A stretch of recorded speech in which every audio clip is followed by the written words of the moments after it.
Sunny, you're fighting Hiram Gallardo, a Mexican, at the O2 on July 13.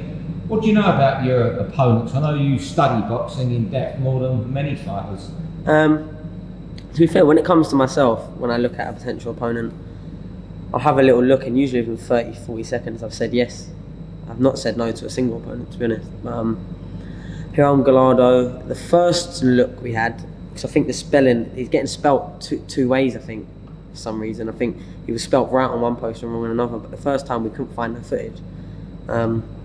But we could see in his record, his height and everything, so we said yes. But then I found a video of him fighting a 10-0, I think it was at like super bantam stroke featherweight, about 125 I think it was.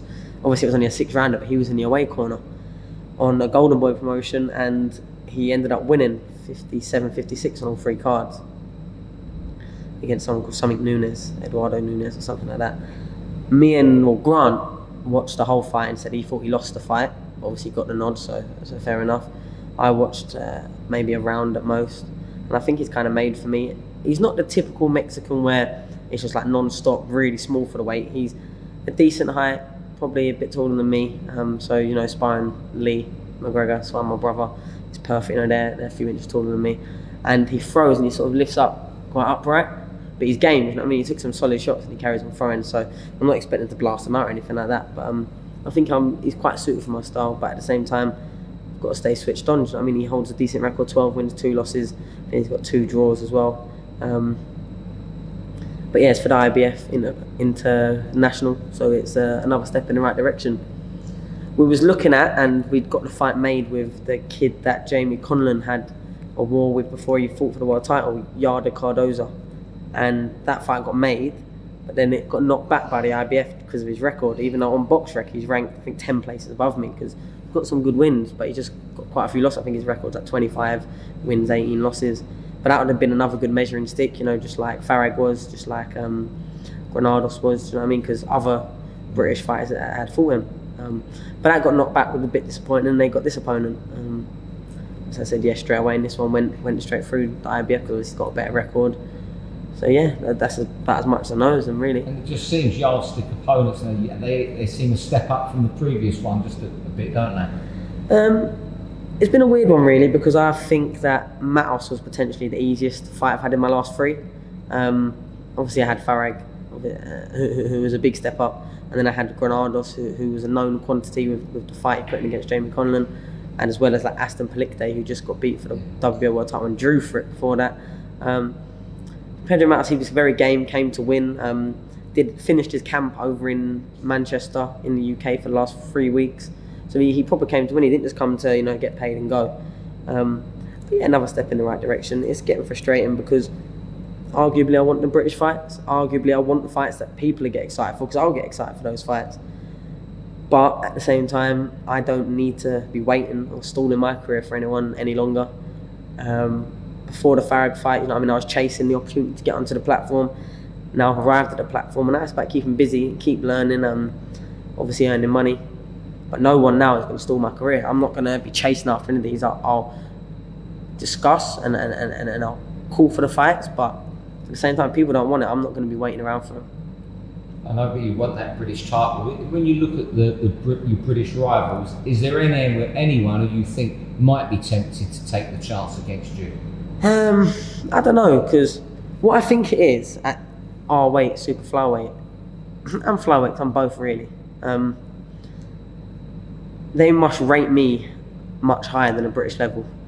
They must think that I'm going to get further than the British level, because that's why they don't want to fight me at British level. They must think I'm going to go on to a European. They must do, because if they thought I was capped at British level, then they'd fight me at British level. Do you know what I mean? But it is what it is. I don't really know if too many are tempted right now. I think they're probably fighting people, but I think their teams are advising them to stay away from me. And from what I've probably shown, especially in my last 3 fights, it's probably good advice, to be honest. But at the same time, being said, they'd be getting their best purses fighting me of their careers. TV exposure, you know, live TV slots. My last 3 fights, headline Box Nation, Chief Support BT, Chief Support BT. for a super flyweight, it doesn't really happen all too often. And I think the only other person I can really think is my brother, who's been doing it over on Sky.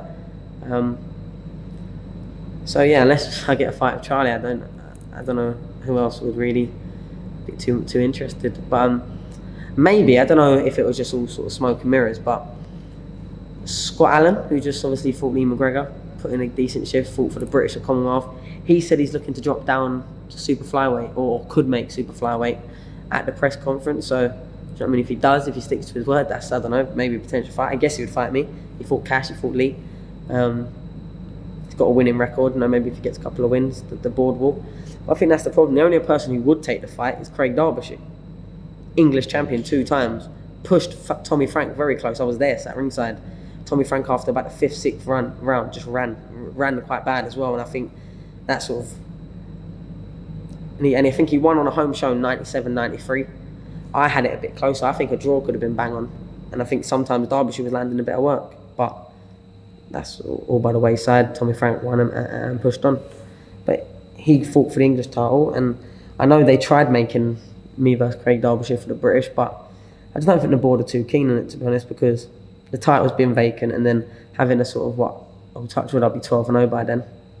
Having a 12-0 prospect, been fighting on TV, etc., fighting someone that's got 8 wins and 25 losses, or whatever his record is, it's a bit of a... Well, it seems like a bit of a gimme for a British title that's vacant. But at the same time, who else deserves it more? He's the English champion. From the best of my knowledge, an English champion goes right in line as like a final eliminator for the British title. And seeing as no one else wants to fight, Tommy Frank pulled out purse bids an hour before. I know good authority that Frank Warren had put in a purse bid, so there would have been an offer. If he waited an hour, he would have found out what the offer was. But they didn't even want to hear the offer. They were being very difficult. They didn't want to, discuss terms, nothing. They wanted to go down the IBF international route, which is quite funny actually. And if I dug up an interview or an article somewhere, it was genuinely said, Dennis Hobson said that, Sunny doesn't offer Tommy Frank now and no one knows who he is, blah, blah, blah. We're looking at the international route, getting the IBF belt, da, da, da, da. And now it just seems funny that my next fight, instead of him, where he pulled out, I'm fighting for the title that he wanted, and he's defending his Commonwealth titles. You mentioned there your brother getting exposure, you're getting exposure on TV. Do you think you two can make the lighter weights trendy in Britain? I mean, he's a world champion. Yeah. I know. But what I'm saying is, getting it trendy. On the world level, they're becoming popular again. Of course, and maybe we could be the two that sort of lead the flag. I know if I win a world title at the same time as him, we'll be the first ever British brothers to hold the world title at the same time. I mean, that would be history. Do you know what I mean? That's what we're looking to do. Obviously, he's got to keep his, and I've got to get there first, so it's a long way away yet. But I think for our weight classes, compared to the rest of the competition, we have great platforms, get good exposure. I think the viewing figures, a lot of people kind of tune in to watch us fight. Like my last fight week, I got changed to chief support after the weigh-in, I think. BT saw the schedule and they wanted me as the fight before the main, and I sort of performed. They were happy with me.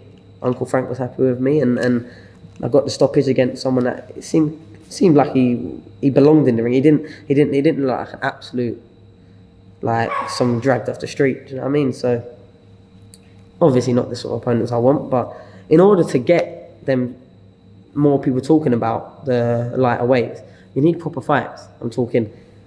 Me and Farag did a very good job, I think. I think we sold the show very, very well. Yeah. But not just in the venue, because there was 2 big ticket sellers that had to pull out last minute. Like 2 that had sold, probably better than anyone else actually. 2 of the best ticket sellers on the show had to pull out last minute, so that affected it. But talking the viewing figures as well, people that tuned into a Friday night Box Nation show headlined by 2 super flyweights for the WBO European title, they were happy with it. Do you know what I mean? And since then, I've been a feature attraction on BT, so I've obviously proved my worth. But you need fights like that for people to buy into. I'm talking, for me, people like Paddy Barnes, obviously that was there, not there no more. Tommy Frank, we're both from Sheffield, the Sheffield show could happen. Even looking at people like Jay Harris, obviously we can't fight now because of his European title unless he vacates or something happens where I can fight, but I can't fight for that title because of the WBO. And like for Charlie, people like Yafai. These are the fights that will demand people to watch because they'll be interested enough to actually tune in, to see the build up, to see how people are getting on. That's what you need. That's how you get trendy. Look, the pay-per-view numbers, obviously I know it was affected by the time zone. If you look at the pay-per-view numbers for someone like AJ versus Klitschko compared to AJ versus Ruiz, because everyone thought he was just going to iron him out, it was like not even a third. Do you know what I mean? Because people need to buy into both fighters really to make the event and to push on past that level of just being in a good fight. You do your best to get people to buy into you, whether they like you or not, though, don't you, through your social media? Do you know what it is? I've got a lot of free time. That's what it is more than anything. If I'm not in the gym, I'm at home relaxing. Do you know what I mean? When I'm in camp, that's all I'm doing. So I'm on my phone. So I've got a lot of free time. I was having this conversation with someone the other day, like when people are sort of giving me stick on something, like I can sit there and just laugh at all stuff like that because people are taking their time out of their day. You know, they could be on their lunch break and that, thinking, "Oh, do you know what, I'm going to tweet Sunny Edwards." You know what I mean? I find it funny, but yeah, like I'm quite opinionated. People either take to that or they don't, and I think the main thing than anything, I don't really care too much what people think about me. Obviously, I don't ever want to cross the line of being damn right disrespectful or brash to the point of like sort of saying disgusting things just, you know, to make a headline. I've never crossed that line, I don't think. But at the same time, if someone asks my opinion, I'll give it. Just like the Josh Warrington Galahad fight, for example, had people messaging me because I was sat front row next to the ring girls, jumping up and down every time Josh landed a shot. I mean, I posted a video, I think in the 7th round, jumping up. And obviously a lot of people saw it because I probably wanted Josh to win, do you know what I mean? And I was opinionated on Twitter after. I even had like some big fighters like Kell Brook and that saying, "Oh, you don't know shit about boxing." And then I just put the video of Prince Naz saying it. But it's all fun and games, you know what I mean? I don't take it too seriously, to be honest. I think if you start taking all that side too seriously, it's going to be a long, hard slog. I'll read your tweet, so you have to have the last word, don't you? Because I've got so much spare time, it's like I might as well be busy. Do you know what I mean? I might as well do something, training my fingers, conditioning for my hands.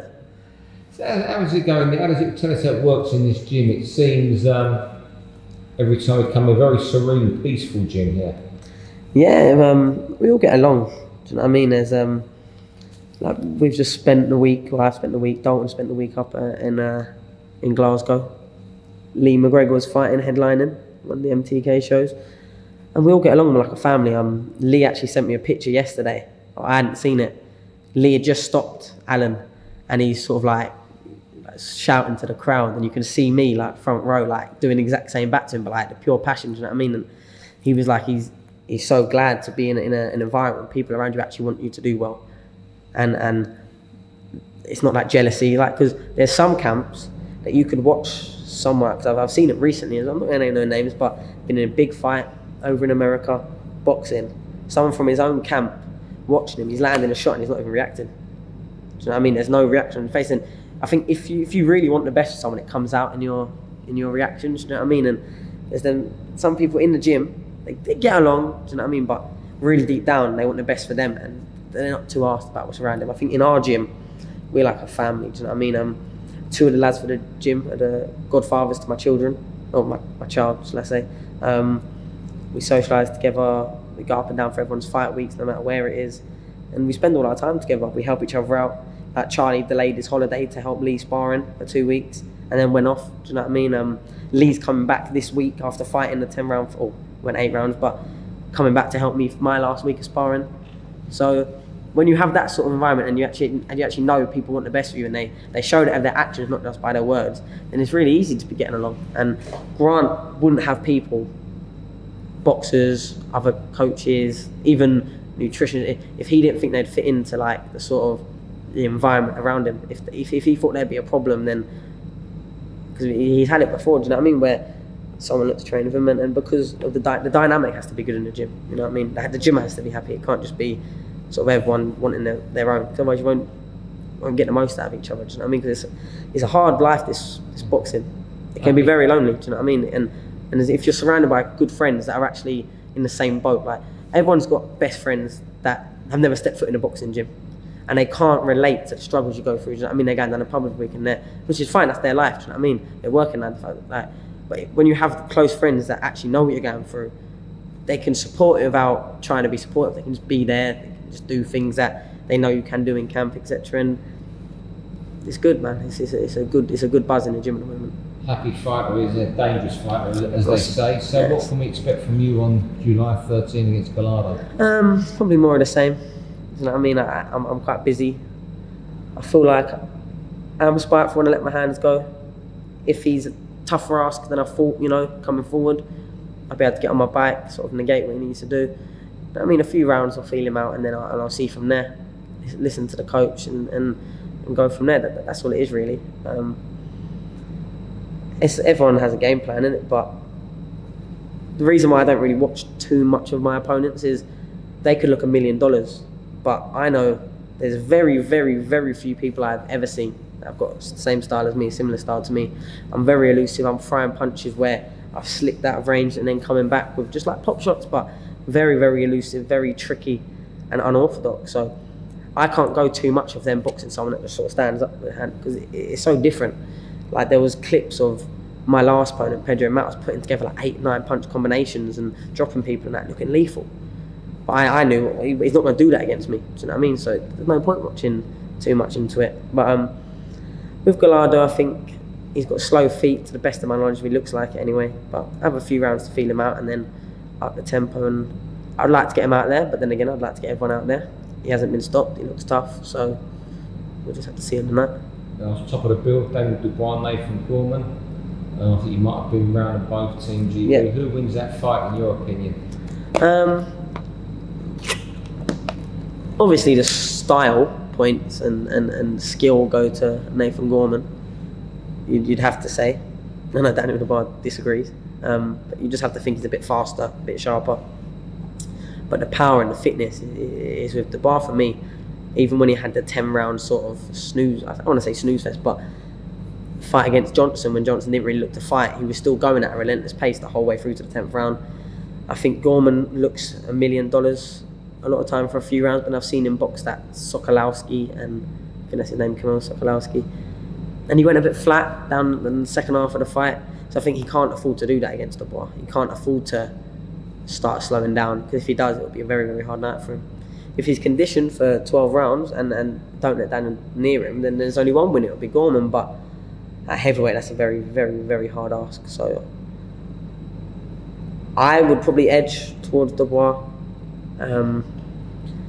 but it's a very hard fight for him too. The winner pushes on, the loser comes again. So these are the fights that I think should be happening at these stages of the career. A lot of people going, oh, this could have got built on. Fights get built on for years and years, and someone ends up losing, and then that fight that everyone wanted to see never happens. Look, there's so many examples in history. Look at like Hatton, Witter. You know, I mean, there's hundreds of examples, and I just don't want that to be in my career. And I'm making it about myself again. But that's why I've been chasing all these good British fights, and I believe I'm getting put in for the British flyweight as well. Obviously held by Selby at the moment. Jay Harris has been mandatory for it. I don't know what's going on there with that. He's got European title. Will he want to drop down? I don't know. But at the same time, that would have to make sense for me financially. Do you know what I mean? You wouldn't be able to chuck me like the same money that I've been fighting Pedro Matos and Hiram Gallardo for. Do you know what I mean? That's not happening. But it's a fight I'd definitely be interested in if it's there, because I want the British title. I want to fight for the British. I want. At the end of my career, I just want people to say, do you know what? He fought everyone and he wanted to fight everyone the whole way through. Whether I end up with a record of like 30 wins and 15 losses, like that doesn't really bother me too much, because I'll get to where I'm meant to be going with how good I am. Whether that's world level, I'd like it to be. Whether it's European, whether it's British level.